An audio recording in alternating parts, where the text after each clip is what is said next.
Bismillahirrahmanirrahim. Assalamualaikum warahmatullahi wabarakatuh. Alhamdulillah, summa alhamdulillah, wassalatu wassalamu ala rasulillah, amma ba'd. Alhamdulillah, bagaimana kabarnya semua Bapak Ibu, sahabat magnet rezeki yang dirahmati Allah. Semoga kita semua selalu berada dalam limpahan, curahan, rahmat, dan karunia yang tak terbatas dari Allah Subhanahu wa Ta'ala. Semoga kehidupan Anda bertambah keberkahannya, bertambah kemuliaannya, bertambah kejayaannya, dan terutama bertambah disayang oleh Allah Subhanahu wa Ta'ala. Bapak Ibu, pada kesempatan kali ini saya ingin menyampaikan materi tentang detox rezeki. Ya, terus terang saya sudah beberapa kali tag untuk merekam materi ini, tapi beberapa kali juga saya tidak berhasil merekamnya. Bukan karena kualitas suaranya, tapi ada kekuatan yang sangat besar di dalam diri saya. Materi ini bisa membalik seluruh kehidupan Anda.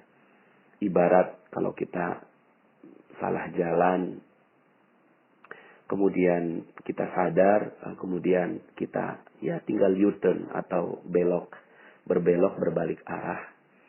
Maka mudah-mudahan materi detox rezeki adalah materi yang bisa membuat kita semua, saya juga sebagai pribadi yang banyak sekali kesalahan, bisa jauh-jauh lebih dekat kepada Allah Subhanahu wa Ta'ala, sehingga akhirnya rezeki kita dimudahkan olehnya.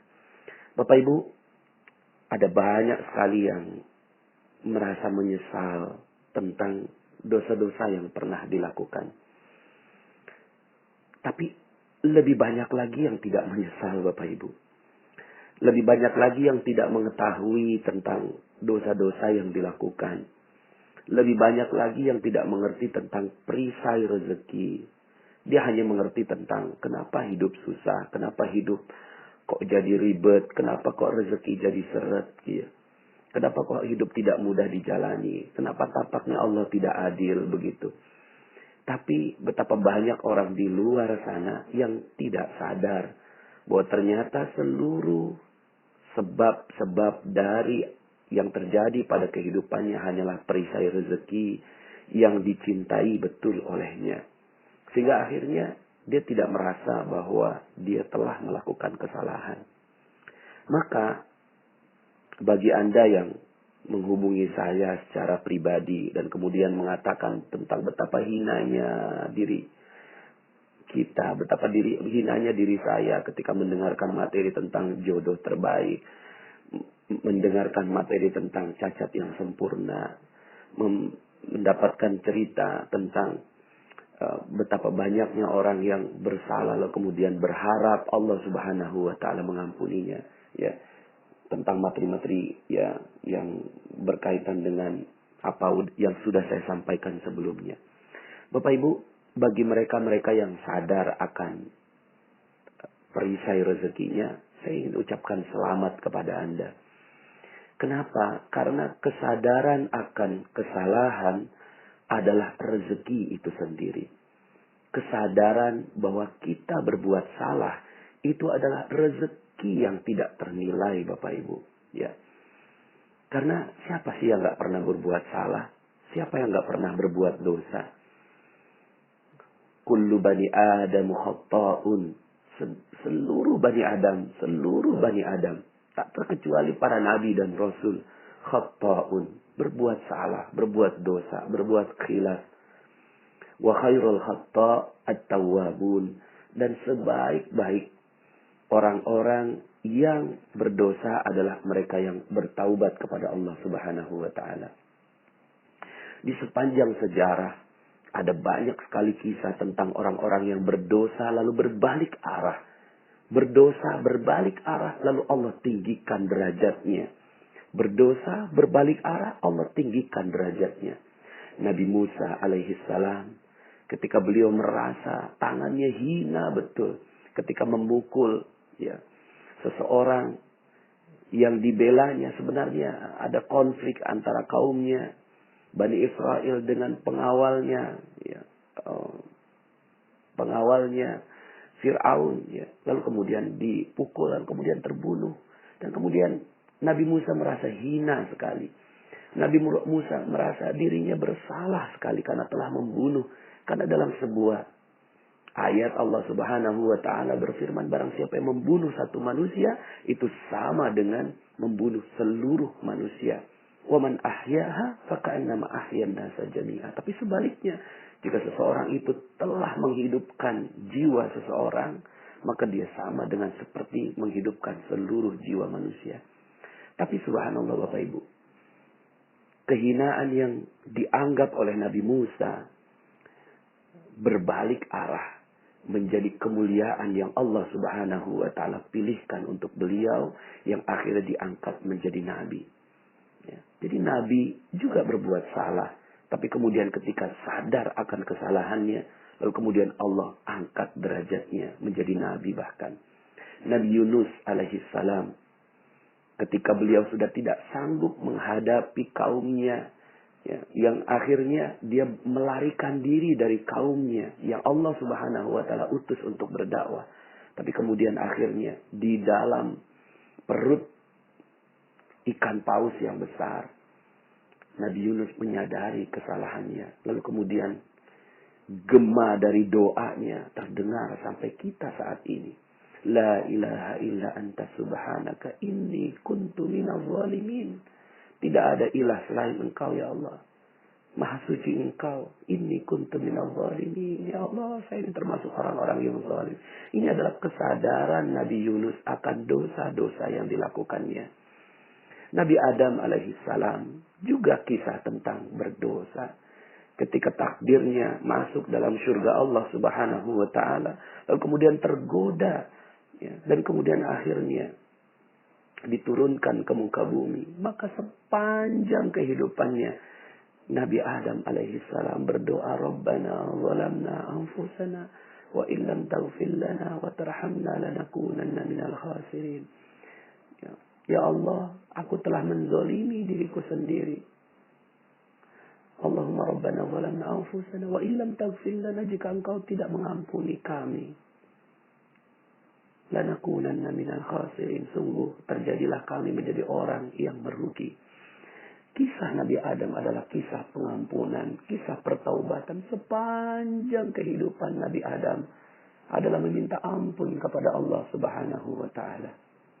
Maka kita melihat, jika Anda sekarang yang mendengarkan audio ini pernah berbuat salah, pernah berbuat dosa, pernah durhaka kepada kedua orang tuanya, menghancurkan terumbu karangnya, akan ada terumbu karang yang baru insya Allah buat Anda.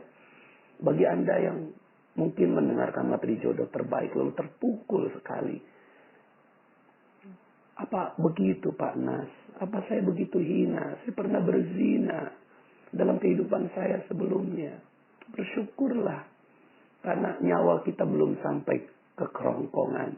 Nyawa Anda, nyawa kita semua yang masih bisa mendengarkan audio ini belum sampai ke kerongkongan. Masih ada kesempatan untuk bertaubat kepada Allah Subhanahu wa taala. Memang benar, Allah seakan-akan ingin memberikan pesan bahwa hukumannya adalah dirajam sampai mati. Memang benar.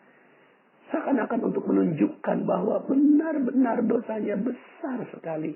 Karena selama ini kita tidak pernah menganggap bahwa itu dosa.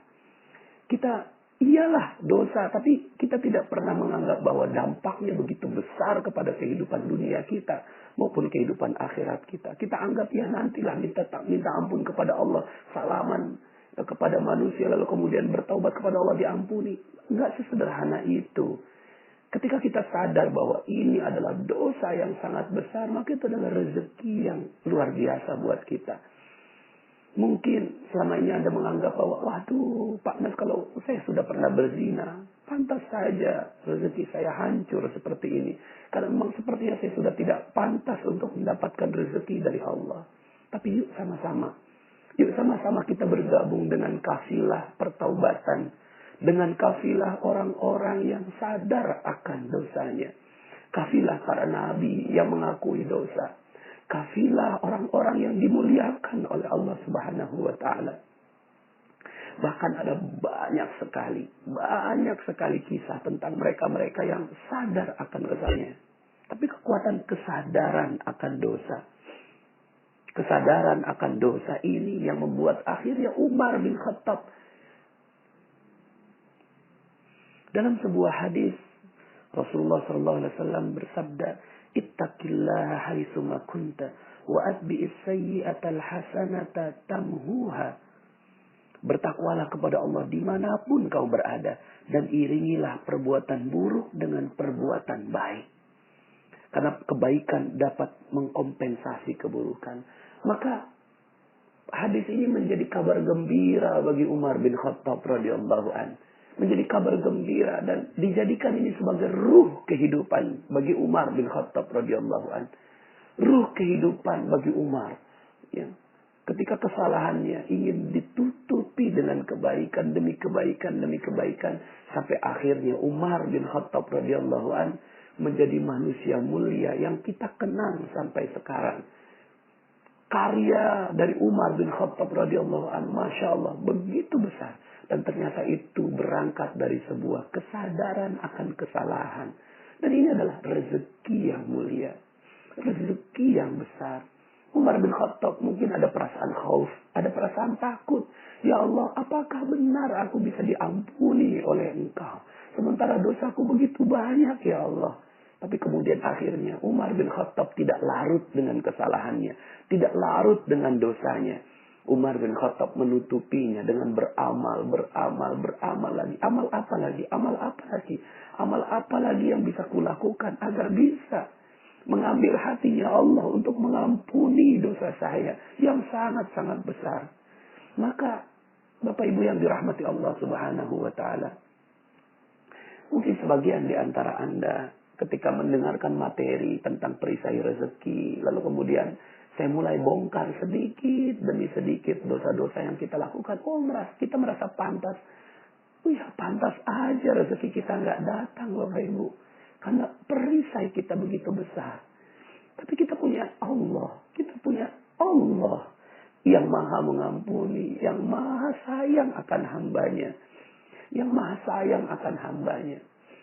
Maka mari kita juga renungkan tentang sebuah hadis. Kisah tentang seorang yang telah membunuh 99 orang. Membunuh 99 orang. Satu orang saja dibunuh. Selaksana membunuh seluruh manusia. Lalu kemudian ini membunuh 99 orang. Tapi kemudian dia sadar.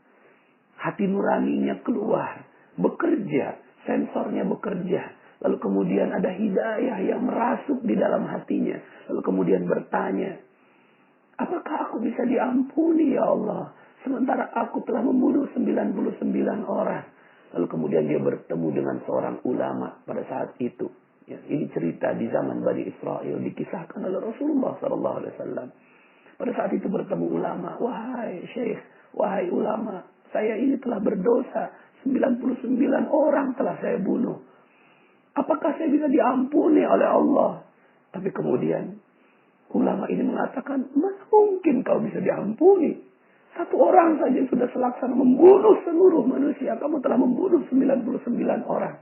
Karena perasaan begitu putus asa akan rahmat dari Allah Subhanahu wa taala. Akhirnya ulama ini dibunuh dan genaplah 100.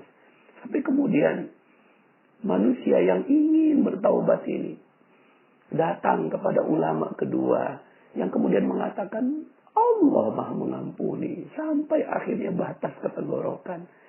Sepanjang nyawa masih ada, maka masih bisa diampuni oleh Allah. Dengan syarat engkau meninggalkan seluruhnya dan pindah ke satu tempat yang lebih baik. Kemudian akhirnya dia lakukan itu. Dan singkat cerita, akhirnya seorang pembunuh yang telah membunuh 100 orang ini, akhirnya meninggal dunia di tengah perjalanan. Dan ketika malaikat maut, malaikat berselisih tentang hal ini, apakah dia masuk surga atau masuk neraka. Lalu kemudian diukur, ternyata beliau lebih dekat ke tempat desa yang dia tuju, ke tempat dia untuk bertaubat. Maka Bapak Ibu yang dirahmati Allah Subhanahu wa taala. Mungkin sebagian di antara Anda seakan-akan sepertinya sudah tidak lagi punya harapan kepada Allah. Tapi yuk sama-sama kita renungkan tentang ayat-ayat Allah Subhanahu wa taala dan hadis-hadis Nabi yang bercerita tentang hal ini. Dalam Al-Qur'an disebutkan dalam surat Az-Zumar ayat 53 sampai 54. Qul ya ibadiyalladzina asrafu ala anfusihim la taqnatu min rahmatillah. Innallaha yaghfiruz dzunuba jami'a innahu huwal ghafurur rahim. Katakanlah, hai hamba-hambaku yang melampaui batas terhadap diri mereka sendiri, janganlah kamu berputus asa dari rahmat Allah. Sesungguhnya Allah mengampuni dosa-dosa seluruhnya. Sesungguhnya Dialah yang Maha Pengampun lagi Maha Penyayang. Wa anibu ila rabbikum wa aslimu lah. Wa aslimu lahu min qabli an ya'tiyakumul azab. Tsumma la tunsarun. Dan kembalilah kamu kepada Tuhanmu dan berserah dirilah kepadanya sebelum datang azab kepadamu. Kemudian kamu tidak dapat ditolong lagi. Bapak Ibu, bagi sebagian Anda yang mengalami musibah dalam kehidupannya, musibah dalam rezekinya, musibah dalam kehidupannya karena dosa-dosanya begitu tebal, begitu besar. Maka yuk sama-sama kita jadikan ini sebagai momen untuk kembali kepada Allah Subhanahu wa ta'ala. Bahwa insya Allah sepanjang nyawa kita masih ada dan belum sampai ke tenggorokan, kita masih memiliki kesempatan untuk bertaubat kepada Allah. Kita masih punya kesempatan untuk melakukan pertaubatan. Nah, Bapak Ibu, ini judulnya adalah detox rezeki. Ya. Bagaimana kita bisa dengan jalan pertaubatan ini kita melakukan detox? Ya. Mungkin Anda pernah melihat, dan ini pengalaman saya bersama istri begitu ya. Ada yang memakai kosmetik bermerkuri, kosmetik berbahaya, lalu kemudian wajahnya hancur gitu ya. Lalu kemudian dia sadar gitu. Setelah menggunakan kosmetik beberapa lama, kemudian akhirnya dia sadar bahwa zat yang dimasukkan ke dalam wajah ini adalah zat yang berbahaya. Lalu kemudian dia mulai sadar akan kesalahannya. Tapi kemudian jalan untuk berbalik ke wajah yang semula itu adalah jalan yang terjal, Bapak Ibu. Jalan yang terjal mungkin akan keluar semua flek-fleknya, jerawat dan segala macam gitu ya dari wajahnya. Tapi kemudian ketika ada yang memahami bahwa ini adalah proses detox, ini adalah proses detoksifikasi, keluarnya racun dari seluruh tubuh, maka dia bisa menerima dengan begitu sabarnya. Maka Bapak Ibu, logika rezeki yang kita bangun ya setelah beberapa materi ini, mungkin Anda sebagian di antara Anda yang ingin rezekinya baik, bisa, insya Allah akan ada banyak sekali kesempatan untuk Anda, masih bisa kok gitu. Kalau Anda sekarang ini hutang nggak lunas-lunas, piutang tidak terbayar, lalu kemudian Anda harus diusir, bahkan sebagian di antara Anda yang dipenjara, ada yang ditangkap, asetnya disita, dihancurkan semua kehidupannya, dihina oleh orang lain. Maka yuk sama-sama kita melihat kehidupan kita, episode kehidupan kita bisa jadi itu karena dosa-dosa yang kita lakukan. Tapi it's okay, nggak apa-apa. Yang penting Anda sadar akan kesalahan. Yang penting kita sadar akan kesalahan. Lalu kemudian kita berbalik. Tapi jalan berbalik ini, jangan meminta instan, Bapak Ibu. Kita sudah terlalu jauh berjalan dari jalur yang Allah inginkan. Kita terlalu jauh berjalan, lalu kemudian kita sadar bahwa ini bukan jalannya. Lalu kemudian kita mulai berbalik. Tapi jalan berbalik adalah jalan yang terjal. Seperti jalan detox itu, Bapak Ibu. Lalu kemudian seluruh racun-racun keluar. Hinaan, cobaan, deraan. Mungkin kita perlu beberapa tahun. Kita perlu beberapa tahun sampai kemudian akhirnya Allah Subhanahu wa taala berikan rezeki yang baik untuk kita. Yang perlu kita sadari adalah bahwa sudah kita minta ampun kepada Allah atas seluruh kesalahan-kesalahan yang telah lalu. Kemudian kita sadar bahwa kita berbuat salah. Yang repotnya ini ada banyak orang yang ingin rezekinya berlimpah, tapi dia nggak sadar bahwa dia pernah berbuat salah. Merasanya bahwa hidup saya baik-baik saja, saya nggak pernah berbuat salah. Ya. Lalu kemudian, tapi ternyata hidupnya nggak harmonis, masalah di mana-mana. Ya. Kemudian kehidupan yang nggak nyaman itu juga bagian dari kesalahan. Kalau seandainya hidup kita udah benar, ya, hidup kita udah bagus, hidup kita udah rapi, maka pasti rezeki datang dengan bagai air bah. Kita harmonis dengan keluarga, hidup kita nyaman. Kalau belum terjadi seperti itu, mungkin kita perlu berbalik.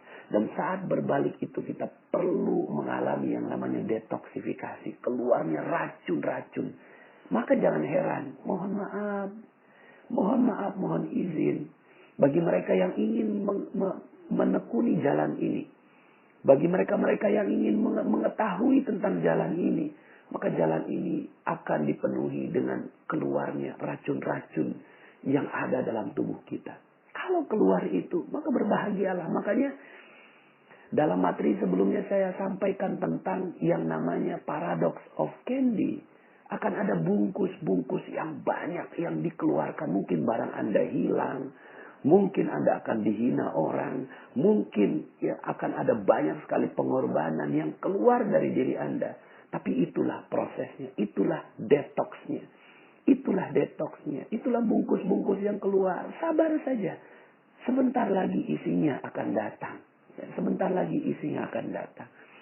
Mungkin saya ingin sedikit cerita tentang ada satu kisah yang saya lihat betapa dahsyat buat saya. Dan detoxnya cepat begitu ya. Ya mungkin bukannya cepat ya. Tapi di antara jalan yang Allah pilihkan untuk detoksifikasi ini, Allah kasih hadiah gitu. Allah kasih hadiah. Ini kisah tentang seorang nenek. Nenek ini hobinya minta-minta Bapak Ibu. Setiap hari minta-minta. Setiap hari minta-minta. Dia nggak sadar bahwa minta-minta adalah dosa. Berharap kepada manusia, meminta-minta, ini adalah dosa. Dia nggak sadar ini. Dan dia merasa, oke, yang lain dia berada dalam komunitas peminta-minta. Ini adalah sesuatu yang wajar. Ini adalah mencari nafkah. Tapi dia nggak sadar bahwa ternyata Allah nggak suka dengan perbuatan ini. Maka kemudian akhirnya dia tahu bahwa dia dapatkan kisah tentang Ustadz Yusuf Mansur. Dia datanglah ke pengajiannya Ustadz Yusuf Mansur. Ya. Akhirnya dia datang bukan buat ngaji, tapi buat minta-minta. Ya, sampai akhirnya ya panenlah Bapak Ibu ya. Karena Ustadz Yusuf Mansur ini mendoktrin jamaahnya untuk sedekah, ya sementara si nenek ini ada di luar, ya tinggal menengadahkan tangan sampai kemudian akhirnya seluruh jamaahnya menjadikan sang nenek ini sebagai alat praktikum Bapak Ibu ya. Lalu kemudian dia lakukan itu terus sampai kemudian akhirnya ketahuan sama jamaah Bapak Ibu, dilaporkan sama Ustadz Yusuf Mansur. Ya kemudian ketemu, nenek datang pengen minta-minta. Enggak Ustaz, saya nggak pengen minta-minta. Saya pengen ngaji Ustaz. Wah ini banyak orang yang laporan nenek seperti ini. Enggak Ustaz, gini aja deh. Kalau besok datang pengen ngaji, silakan dah. Tapi kalau datang pengen minta-minta, lebih baik jangan. Gitu. Kurang lebih seperti itu isinya nasihat Ustaz Yusuf Mansur kepada sang nenek. Akhirnya itu si nenek datang lagi besoknya. Tapi berubah niat Bapak Ibu. Berubah niatnya. Yang tadinya pengen minta-minta, sekarang ngaji. Kenapa? Karena udah ketahuan sama Ustaz Yusuf Mansur. Sampai kemudian akhirnya ini nenek ngaji. Sampai kemudian akhirnya ada tuh si nenek, ada Ustaz Yusuf Mansur, ada saya. Ini si nenek ini ngoceh aja depan Ustaz Yusuf Mansur. Gitu ya. Nggak tahu orang yang diocehin, orang yang sibuk. Sampai kemudian Ustaz Yusuf Mansur bilang gini, udah nek, gak usah banyak ngomong. Nih gue mau kasih duit. Ya. Yang tadinya dia ngoceh, langsung diem gitu. Ya, gue mau kasih duit 250.000, tapi bukan buat nenek semua. Ya, 190.000 bagiin ke orang lain sebagai sedekah, 60.000 buat nenek sebagai ongkos bagiin sedekah. Paham? Enggak paham Ustaz, kata tuh si nenek. Ya, akhirnya Ustaz Yusuf Mansur ngelihat saya. Nas, Terusin Mas, gue banyak urusan. Akhirnya pergilah Ustaz Yusuf Mansur. Saya berhadapan sama si nenek. Oh mungkin tadi Ustaz Yusuf Mansur ngejelasinnya kecepetan. Saya akhirnya jelasin pelan-pelan. Nek, Ustaz Yusuf Mansur mau ngasih duit. Gitu. Cuma ya bukan buat nenek semua. Ustaz Yusuf Mansur mau ngasih 250.000. Betul kan Ustaz? Ya, saya cari Ustaz Yusuf Mansur. Nggak ada Ustaznya. Oh ternyata nerusinnya bukan cuma nerusin jelasin, nerusin ngasihin duit gitu kan. Akhirnya aduh saya dijebak sama Ustaz Yusuf Mansur, tapi dijebak yang baik begitu. Akhirnya keluarlah dompet saya ada duit 300.000. Kemudian akhirnya saya keluarkan, nenek ada duit 300.000. Tapi bukan buat nenek semua. 240.000 bagiin ke orang lain sebagai sedekah. 60.000 buat nenek sebagai ongkos bagiin sedekah. Paham? Paham Ustaz, cepet banget pahamnya. Kenapa? Karena yang sebelumnya nggak ada duitnya, sekarang ada duitnya. Jadi orang kalau dijelasin ada duit, cepet paham gitu. 2 minggu kemudian saya ketemu masih si nenek lagi. Nangis si neneknya. Subhanallah Ustaz, alhamdulillah. Ada apa nih? Ada apa? Iya tuh Ustaz, duit itu udah saya tukerin duit-duit kecil. Ya, duit 2.000, 5.000, 10.000 gitu. Cuma karena komunitasnya peminta-minta yang datang banyak. Sampai duit 240.000 udah habis. Masih ada 3 orang yang datang. Nek, bagi sedekah kok saya nggak dapet gitu. Kata 3 orang ini. Udah habis, udah ketinggalan loh gitu. Jangan bohong dong Nek, jangan bohong. Akhirnya karena didesak, keluarlah bagian dia. Bagian dia berapa tadi? 60.000. Dikeluarkan 10.000. Nih bagi 3 ya, udah habis. Pagi harinya beliau melakukan hal seperti itu. Malam harinya lewat depan sebuah rumah. Kalau nggak salah namanya Ibu Hajah Maryam. Nek, sini Nek. Ada apa Bu Haji? Nggak tahu nih. Beberapa bulan ini saya terus keingetan nenek. Alhamdulillah tadi pagi saya udah daftarin nenek pergi umroh. Subhanallah. 10.000 pergi umroh. 10.000 pergi umroh. Masya Allah, ini yang namanya detox rezeki Bapak Ibu. Kita lihat prosesnya. Pertama, sang nenek melakukan dosa. Apa dosanya? Dosanya meminta-minta dan memanfaatkan masjid sebagai ladang untuk meminta-minta. Ini dosa. Ya. Ini dosa yang dia lakukan tapi dia nggak sadar. Dia merasa bahwa it's okay, semua juga melakukan itu, gitu ya. Tapi ternyata dia telah menggantikan manusia, telah menggantikan masjid, telah menggantikan pengharapan ke orang lain dibandingkan dengan pengharapan kepada Allah. Dan ini adalah salah satu bentuk dari dosa. Ya, ini satu. Tahap yang pertama adalah melakukan dosa. Yuk kita berkaca. Mungkin sebagian di antara kita, saya juga termasuk, pernah melakukan dosa, gitu ya. Lalu kemudian kita coba teliti, apa ya salahnya, gitu ya. Apa ya salahnya? Terus kemudian kita coba meminta, bertanya kepada Allah, ya Allah saya salah di mana? Gitu ya. Lalu kemudian yang kedua, sadar akan kesalahan. Nah, di sini Allah menjadikan kesadaran akan kesalahan itu dengan bantuan orang lain. Yaitu bantuan jamaah yang melaporkan ke Ustaz Yusuf Mansur. Dan Ustaz Yusuf Mansur juga menegur kepada sang nenek. Ini adalah proses kedua terhadap sang nenek. Yaitu memberitahu tentang kesalahan. Nah, sampai di sini ada orang yang mau nerima. Ada orang yang tidak mau terima.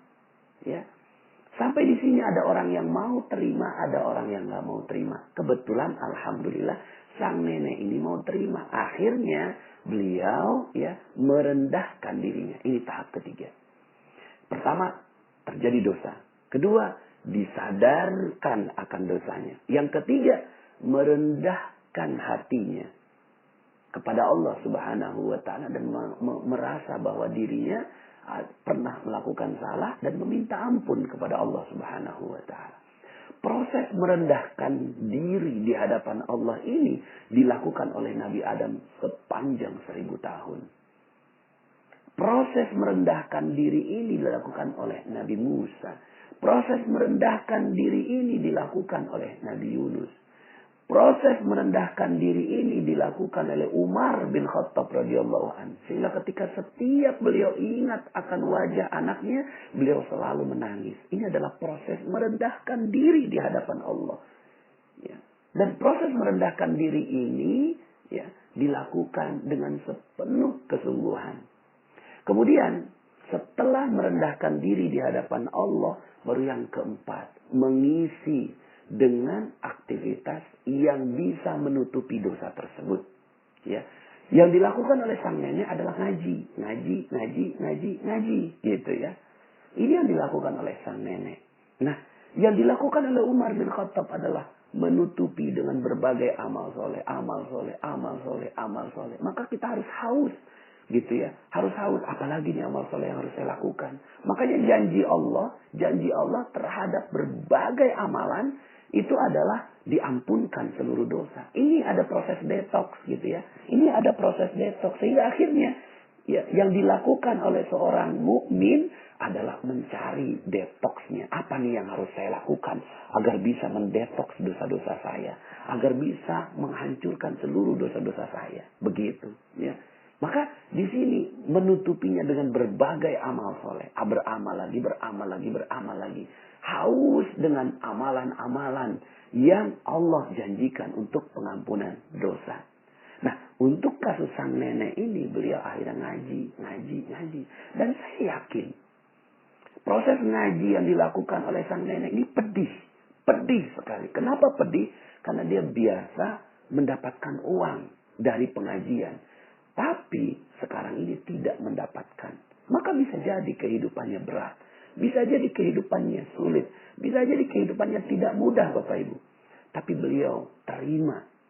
Kenapa? Karena udah ketahuan ya. Ini dipaksa, ini detox terpaksa namanya. Tapi Anda, insya Allah ya, saya yakin Anda yang mendengarkan audio ini adalah mereka-mereka yang tegar, yang siap menerima detox dari Allah Subhanahu wa Ta'ala.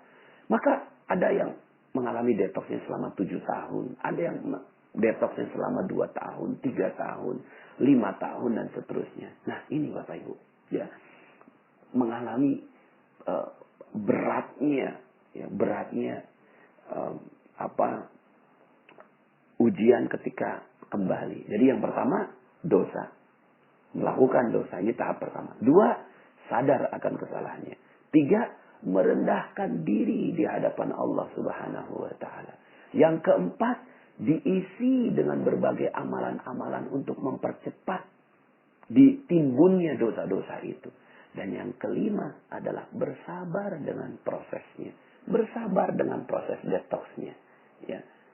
Bersabar dengan prosesnya. Yang keenam, bersabar ketika muncul berbagai kesulitan-kesulitan dalam proses detox ini. Ya. Kalau ini yang sudah dilakukan, maka terjadi yang keenam, Bapak Ibu. Yang keenam ini adalah ujian. Ujian terhadap proses detox kita. Ujian yang terjadi pada sang nenek adalah ya diberikan harta. Dan harta ini amanah. Amanah ini harus disampaikan kepada pemiliknya. Dan ternyata sang nenek melakukannya dengan berhasil. 240.000 dibagikan semuanya. Dan ternyata tidak cukup dengan itu. Yang dilakukan oleh sang nenek adalah menambah amanah itu ya dengan pengorbanan. Yang dilakukan mengorbankan 10.000 dari yang dimilikinya untuk ya, menenangkan orang-orang. Dan akhirnya tahap terakhir dari proses ini ya, tahap yang ke-9 adalah terjadinya keajaiban. Keajaiban ini terjadi adalah karena hadiah Allah. Allah suka dengan orang yang kembali. Allah suka dengan orang yang melakukan proses detoksifikasi itu. Ya. Allah suka dengan orang yang kembali kepada Allah Subhanahu wa Ta'ala. Maka Bapak Ibu yang dirahmati Allah Subhanahu wa Ta'ala, mudah-mudahan materi ini bisa membuat kita akhirnya mendapatkan optimisme kembali. Bahwa Allah maha memberikan hadiah untuk kita. Dan mungkin sepanjang perjalanan itu didetoks lagi hadiah. Detoks lagi hadiah lagi. Detoks lagi hadiah. Hadiah-hadiah kecil yang Allah akan berikan pada kita. Bersyukur dengan setiap hadiahnya. Lalu kemudian detox lagi, hadiah lagi, detox lagi, hadiah lagi. Terus sampai kemudian akhirnya bersih kita seluruhnya dari seluruh dosa-dosa kita. Nah, maka Bapak Ibu yang dirahmati Allah, ada banyak sekali ayat-ayat yang menekankan tentang hal ini, ya. Misalnya dalam surat An-Nisa, "Wa may ya'mal su'an aw yadhlim nafsah, tsumma yastaghfirillah, yajidillaha ghafurar rahima." Dan barang siapa yang mengerjakan kejahatan dan menganiaya dirinya sendiri, kemudian ia mohon ampun kepada Allah, niscaya ia mendapati Allah Maha Pengampun lagi Maha Penyayang. Ya. Kemudian juga dalam surat At-Taubah ayat 104. Alam ya'lamu anna Allah huwa yaqbalut taubah an ibadih. Tidaklah mereka mengetahui bahwasanya Allah menerima taubat dari hamba-hambanya. Suatu ketika Rasulullah Shallallahu Alaihi Wasallam berjalan bersama dengan para sahabat. Lalu kemudian melihat ada seorang ibu yang sedang menggendong anaknya. Lalu kemudian Rasulullah bertanya pada para sahabat, "Wahai sahabatku, kira-kira ibu itu tega nggak? Ya, mau nggak melemparkan bayinya ke kobaran api?" Begitu. Para sahabat kaget mendapatkan pertanyaan seperti itu. Tidak mungkin ya Rasulullah. Ya. Ibu itu begitu sayangnya kepada anaknya, nggak mungkin dilemparkan ke kobaran api. Kemudian kata Rasulullah Shallallahu Alaihi Wasallam, sungguh Allah lebih sayang daripada seorang ibu kepada bayi. Sungguh Allah lebih sayang daripada seorang ibu yang menyayangi bayinya. Maka Allah menyayangi Anda, Bapak Ibu semua. Allah menyayangi kita. Allah gak pengen kita tergores sedikit pun dari api neraka. Allah gak pengen kita masuk di api neraka. Gak pengen Allah. Gak mau Allah nih kita masuk di api neraka. Gak mau Allah. Allah gak ingin sama sekali melihat kita terbakar di api neraka. Itulah Allah. Kalaulah ibu kita tidak mau meletakkan kita di api neraka, bagaimana Allah? Bagaimana Allah? Allah tidak mungkin. Tapi kemudian karena dosa-dosa kita, akhirnya Allah menghancurkan kita di kehidupan dunia. Supaya apa? Supaya gugur dosa-dosa kita. Supaya hancur dosa-dosa kita. Supaya habis dosa-dosa kita. Lalu kemudian kita menjadi manusia yang bersih di hadapan Allah. Dan ini adalah bentuk sayangnya Allah. Jadi kalau ditanya apakah Allah jahat pada saya? Tidak. Malah sebaliknya. Allah Maha sayang kepada hambanya. Allah Maha sayang kepada hambanya. Lebih sayang daripada seorang ibu menyayangi bayinya. Subhanallah. Bapak Ibu yang dirahmati Allah Subhanahu wa ta'ala. Maka ini adalah kabar gembira bagi kita semua. Proses detox yang insya Allah kita semua akan mengalaminya. Jadi kalau seandainya kita mengalami kesulitan-kesulitan hidup, katakan kepada Allah. Katakan kepada Allah, seandainya kita mengalami kesulitan-kesulitan dalam hidup kita. Ya Allah, sungguh aku lebih baik menerima kesalahan ini. Menerima kesulitan ini di kehidupan dunia. Asalkan Engkau membayar seluruh kesulitan-kesulitan kami dalam kehidupan dunia ini. Berupa keselamatan nanti di yaumil akhir. Tapi percaya Bapak Ibu. Percaya saya. Percayalah. Bahwa Allah juga berhak untuk memberikan harta rezeki yang berlimpah pada Anda dalam kehidupan dunia. Asalkan Anda sabar dalam prosesnya. Asalkan Anda sabar dalam prosesnya. Di akhir dari audio ini saya ingin membacakan sebuah hadis yang ada dalam kumpulan hadis Arba'in nomor 42.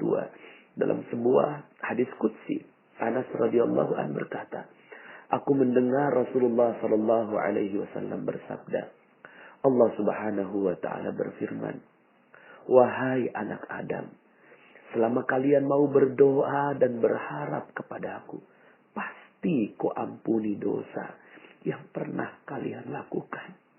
Pasti. Pasti ku ampuni dosa yang pernah kalian lakukan. Dan aku tidak peduli. Wahai anak Adam, seandainya dosa kalian membumbung setinggi langit. Membumbung setinggi langit. Lalu kalian memohon ampun kepadaku. Pasti aku ampuni.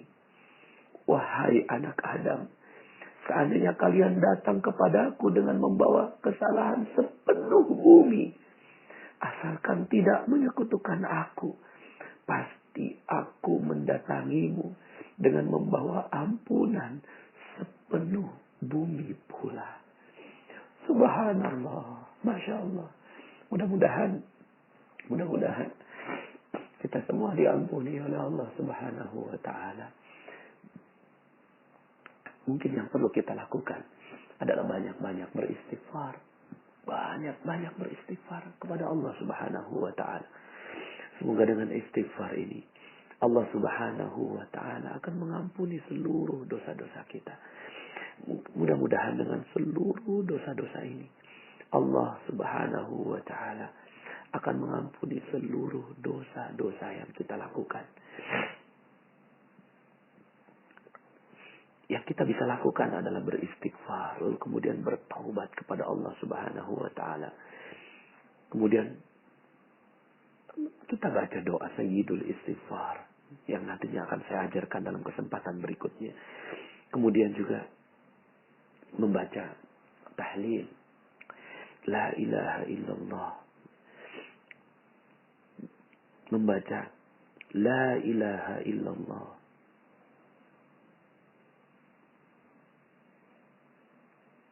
Dalam sebuah hadis Rasulullah SAW, Ummu Hani berkata bahwa Rasulullah SAW bersabda, ucapkanlah La ilaha illallah. Maka ucapan ini tidak akan menyisakan dosa dan tiada perbuatan yang melebihi keutamaannya. Hadis riwayat Ahmad. Semoga kita semua diampuni oleh Allah Subhanahu wa ta'ala. Dan akhirnya kita mendapatkan keberkahan di kehidupan dunia dan juga keberkahan di kehidupan akhirat. Bagi mereka-mereka yang telah berbuat dosa kepada Allah Subhanahu wa ta'ala di kesempatan yang sebelumnya, berbahagialah karena Anda masih bisa mendengarkan audio ini.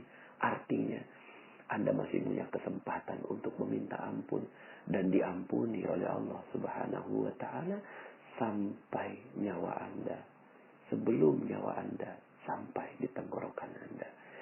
Terima kasih, mohon maaf atas segala kekurangan. Saya Nasrullah, sampai jumpa dalam audio-audio berikutnya.